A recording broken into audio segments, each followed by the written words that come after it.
Hi అండి, welcome to Swapna Patel culture things.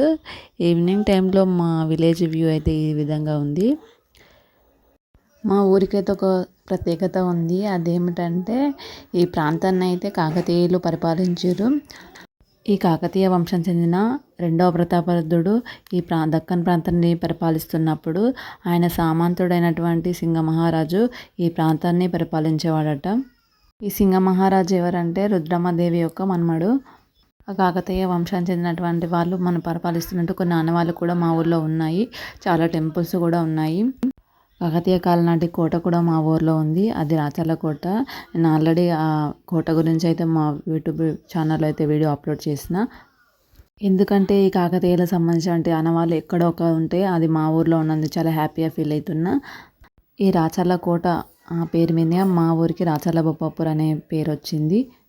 ఈ రాచర్ల కోట చుట్టుపక్కల ఉన్నటువంటి 4 ఊర్లకు కూడా రాచర్ల అనే పేరు ఇంటి పేరులాగా మారిపోయింది. ఆ ఊర్లో ఏంటంటే రాచర్ల బొప్పపూర్, రాచర్ల గొల్లపల్లి, రాచర్ల తిమ్మాపూర్, రాచర్ల గుండారం అనే ఊర్లకి రాచర్ల అనే పేరు అనేది ఒక ఇంటి పేరులాగా మారిపోయింది. అంత ఫేమస్ అన్నట్టు ఈ రాచర్ల కోట అనేది. ఆ రాచర్ల కోటలోనే ఒక టెంపుల్ అనేది ఉంది. కోట్ల హనుమాన్లు అంటారు. అది కూడా ఫేమసే. అక్కడ కోట దగ్గర ఉంటుంది అన్నట్టు.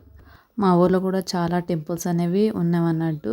కాకతీయ కాలం నాటి మరి ప్రజెంట్ ఇప్పుడు కన్స్ట్రక్షన్ అవుతున్నాయి. అక్కడ కనిపిస్తున్న వెంకటేశ్వర స్వామి టెంపుల్ ప్రజెంట్ కన్స్ట్రక్షన్ అయితే జరుగుతుంది.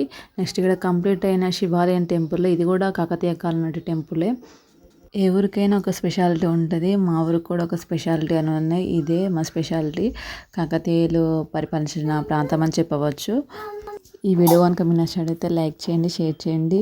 ఇలాంటి మా విలేజ్ వీడియోస్ కోసం అయితే ఛానల్ సబ్స్క్రైబ్ చేసుకోండి.